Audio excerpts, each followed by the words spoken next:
दिल्ली में बारिश के चलते राजेंद्र नगर के एक राव एजुकेशन सेंटर में कई छात्र फंस गए हैं। अकादमी के बेसमेंट में बारिश का पानी भरने से छात्र फंसे हुए हैं। 3 छात्रों का शव भी बरामद किया गया है। बताया जा रहा है कि कई अन्य लापता छात्रों की भी तलाश की जा रही है। अकादमी में फंसे छात्रों को रेस्क्यू करने का काम जारी है। एनडीआरएफ की टीम के साथ दमकल विभाग की टीम मौके पर मौजूद है। बेसमेंट में सर्च ऑपरेशन जारी है। कोचिंग सेंटर का मालिक फरार है। कोचिंग सेंटर के बेसमेंट में लाइट न होने के कारण सर्च ऑपरेशन चलाने में दिक्कत आ रही है। मामले की गंभीरता को देखते हुए दिल्ली पुलिस के आला अधिकारी मौके पर मौजूद हैं। राजेंद्र नगर की इस घटना पर डीसीपी सेंट्रल एम हर्षवर्धन का कहना है कि शाम 7 बजे में सूचना मिली कि राजेंद्र नगर में एक यूएसपीसी कोचिंग संस्थान के बेसमेंट में पानी भर गया और कुछ लोगों के फंसे होने की आशंका है। आज शाम भारी बारिश के कारण सड़क पर जलभराव हो गया है। हम मामले की जांच कर रहे हैं कि पूरा बेसमेंट कैसे भर गया। ऐसा प्रतीत होता है कि बेसमेंट में बहुत तेजी से पानी भर गया और कुछ लोग बेसमेंट के अंदर फंस गए। दिल्ली फायर सर्विस और एनडीआरएफ की बचाव टीमें यहां मौजूद हैं। तलाशी और बचाव अभियान जारी है। अभी तक एक छात्रा का शव बरामद किया गया है। मेरा नाम अखिलेश कुमार हुआ, मैं बिहार से हूँ। यहाँ पे 15 दिन पहले 2 बच्चे की मौत हुई करंट लगने से, एक पटेल नगर में और एक ओआरएन में, लेकिन एमसीडी वाले उसके लिए कुछ नहीं किए। यहाँ पे 90% लाइब्रेरी बेसमेंट में है और बारिश होती है, ड्रेनेज सिस्टम इतना बेकार है। पूरा 15 मिनट ही बारिश हुई है रात में, 15 मिनट से ज़्यादा नहीं हुई है और उसमें 15 मिनट में पूरा का पूरा दिल्ली डूब गया है। सारे के सारे बेसमेंट में पानी चले गए। यहाँ पे तीन तो मेन जिम्मेदार है। पहला 7:10 में एक गाड़ी वाले आते हैं और गाड़ी वाले धक्का मारते हैं और तेज रफ्तार से जाने की वजह से और वो टूट जाता है। गेट टूटने के बाद 2 मिनट के अंदर पूरा का पूरा बेसमेंट में पानी भर जाता है। अभी तक जो है न वो गाड़ी वाले को कुछ पहचान हुई है, न उसका अरेस्ट हुआ है, न बीपी गुप्ता जो रो आईएएस के डायरेक्टर है उनका हुआ गिरफ्तारी। और जो यहाँ पे एमसीडी है, एमसीडी के बारे में भी कुछ कार्रवाई नहीं हुई है। यहाँ पे जो अतिशी मारलेना है जो एजुकेशन मिनिस्टर है अभी तक देखने नहीं आए हैं।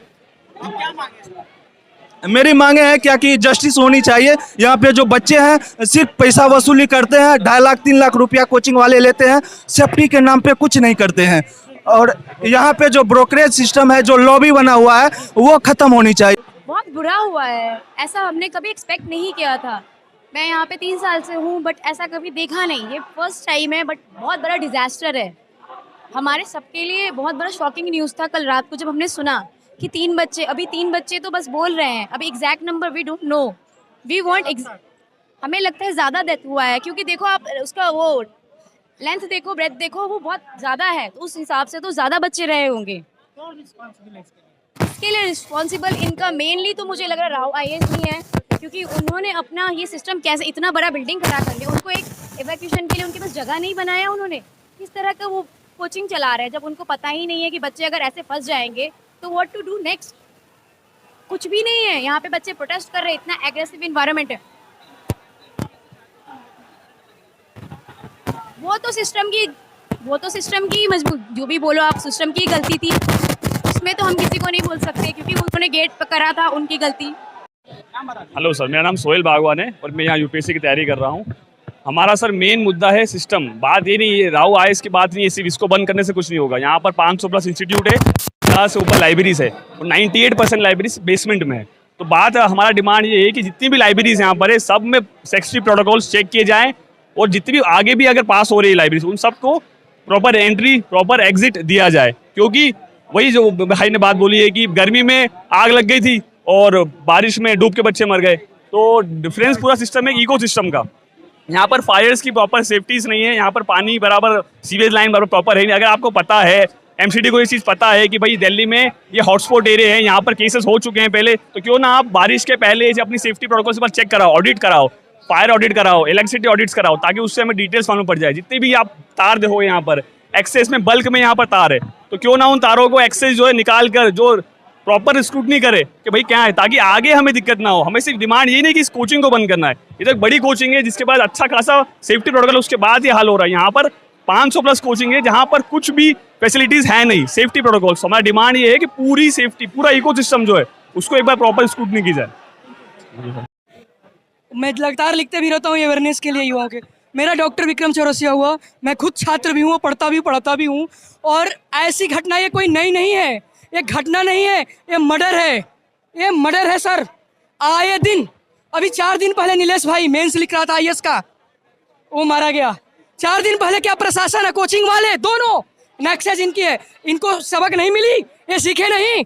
4 दिन पहले क्यों नहीं कोचिंग लाइब्रेरी बंद किए, लेकिन ये आज रात से बंद करना शुरू करवाए। हर जगह मेरे पास मैसेज आ रहा है कि बंद कर दो, बंद कर। मैं पढ़ता भी हूँ, पढ़ाता भी हूँ। आपको पता होगा पिछले कई सालों से ये चीजें, इन लोगों का जो नेक्सस है कोचिंग वालों का, आर्टिकल 51A की बातें होती है कि हमारा ड्यूटी है, कर्तव्य है, तो कर्तव्य तो हम फॉलो कर रहे हैं सर। हम गांव-गांव से, छोटे-छोटे गांव से कोई गाना माँ का बेच कर आता है, कोई जमीन बेच कर आता है पढ़ने के लिए, लेकिन उनको सुरक्षा के नाम से उनको क्या मिलता है, मौत मिलता है। भंडारी बिल्डिंग में मुखर्जी नगर में आग लगी थी, कितना भयावह स्थिति था, पूरा दुनिया ने देखा, लेकिन फिर भी सबक नहीं लिए। 2 दिन के बाद फिर कोचिंग वैसे ही स्टार्ट हो गई। ACP वहाँ का जितेंद्र मीणा साहब से मैंने स्पेशल रिक्वेस्ट किया था कि सर यहाँ का कोचिंग, और जब तक NOC नहीं मिल जाएगा सब चीज नहीं किया। वो बोले हाँ विक्रम नहीं होगा, लेकिन आज भी चल रही है। हमारे भाई का मौत हुआ है, ना जाने कितना मौत हुआ है, छुपाया जा रहा है सर, छुपाया जा रहा है। अभी ये लोग 3 बता रहे हैं, लेकिन बार बार अंदर गाड़ियां एम्बुलेंस की जा रही है, निकल रही है, कितने हुई है। कई लोग का फोन अनरीचेबल बता रहा है, आखिर वो कहाँ गए, कितने लोगों का मौत हुआ है, ये कैसे पता चलेगा। पानी भरने की वजह सबको पता है कि आप थोड़ी सी बारिश होती है, इतना तब पानी लग जाती है, तो ये कोचिंग वाले मोटी रकम लेते हैं, फीस लेते हैं, अपने बच्चों को विदेश में मौज करने के लिए भेज देते हैं। यहाँ के बच्चों के लिए, गरीब मजदूर के बच्चों के, क्योंकि ब्यूरोक्रेट कॉर्पोरेट अमित शाह का बेटा और अंबानी का बेटा पढ़ने नहीं आता है, आखिर उन बच्चों के लिए क्यों नहीं प्रशासन और कोचिंग वाला आगे आकर सुरक्षा का इंतजाम करता है। NOC किसी कोचिंग वालों को नहीं मिला है, किसी बिल्डिंग को, सारे बेसमेंट में कोचिंगें चल रही है। अगर मैं वर्धमान प्लाजा मुखर्जी नगर के पास नेहरू विहार है, गलती से कोई घटना घटी थी, हजारों लोग मारे जाएंगे। मैं कई बार लिख चुका हूँ, कई बार बोल चुका हूँ, मैं लिखता भी हूँ लगातार इस बात को। मैं भाई नीलेश राय, भाई अपने, अब बिहार, UP, झारखंड, मध्य प्रदेश, कोई भी, ये सारे हमारे युवा भाई तो हैं। के कितने सेंटर हो गए यहाँ पे दिल्ली के अंदर? 3 से 4 सेंटर हैं अलग। एक सेंटर के अंदर कितने बच्चे होंगे? सर लाखों में बच्चे यहाँ होते हैं। एक क्लासरूम में 800 से 1200 लोगों को बैठा जाता है, एक क्लासरूम में। और फीस किस तरीके से ली जाती है आपको पता होगा। अगर मैं फीस देने में लेट करते हो तो किस तरीके से करते हैं सबको पता है। कोचिंग का जो आज मास्टर है, टीचर है ना, एक भी यहाँ नहीं दिखे। ये सारे रील्स बनाते हैं। रील्स क्या बनाते हैं कि कुछ नहीं होगा, तजुर्बा होगा। तजुर्बा नहीं होगा, तुम मौत दे रहे हो बुला कर अपने पैसे के लिए, बिजनेस के लिए। कोचिंग माफियाओं तुमको ये देश का युवा और गरीब मध्यम माफ नहीं करेगा। सर मैं बड़ा दुखी हूँ, मेरी आत्मा हिल गई है। राजेंद्र नगर में बेसमेंट में पानी भर गया, और पानी भरने का कारण ये है कि नाले जाम थे। उस क्षेत्र के लोग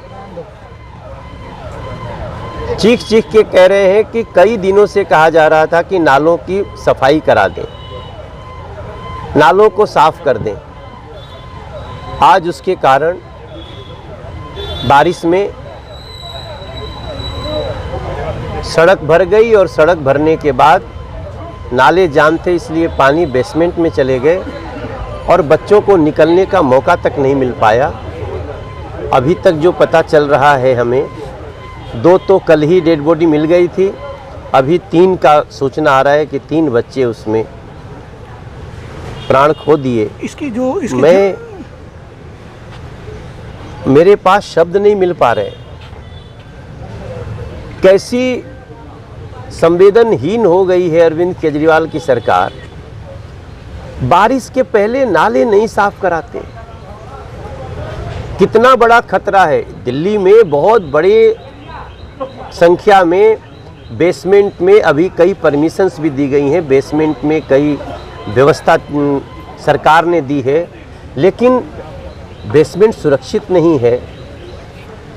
मैं समझता हूँ इसको हम हत्या की श्रेणी में रख रहे हैं। ये हत्या है और इसकी दोषी आम आदमी पार्टी की गवर्नमेंट को लेनी पड़ेगी।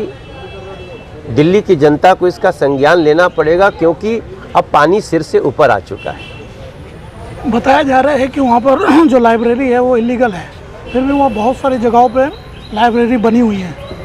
इस विषय में क्या सरकार संज्ञान लेगी? जो इंस्टीट्यूट्स हैं, क्योंकि आपके क्षेत्र में भी कुछ इंस्टीट्यूट हैं। नहीं, देखिए, इस दिल्ली में बहुत सारे कोचिंग सेंटर हैं, उनको व्यवस्था देना जरूरी है।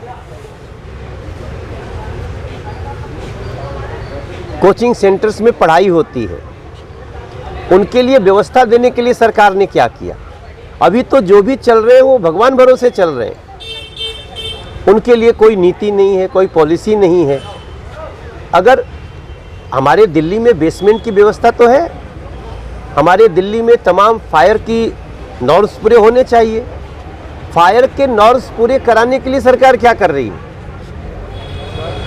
हमारे आपके घर, फैक्ट्री, सब जगह फायर के नॉर्म्स ना होने से, उसकी पॉलिसी ना होने से ये सारे खतरे आ रहे हैं। इसलिए मेरा मानना है कि दोषारोपण किसी और पे करना मैं उसको उचित नहीं मानता। बेसमेंट में पानी नहीं जाना चाहिए, इतने समय से तो चलना ही चल रहा था। अब मुझे पता है कि ये सरकार दोष देगी, ये भी कह सकती है कि दिल्ली के सारे बेसमेंट बंद कर दो। अरे पानी जाने से रोको। मैं अभी जापान यात्रा से होके आया थोड़े दिन, 4-4 फ्लोर नीचे गाड़ियां चलती हैं, रेलवे लाइन है, व्यवस्था से होता है। यहीं आप प्रगति मैदान है, सारा शहर डूब जा रहा है, प्रगति मैदान का टनल में पानी नहीं जा रहा है, क्या हो गया? क्योंकि उसको बनाते समय उसकी व्यवस्था के लिए सारी इंजीनियरिंग सतर्क है।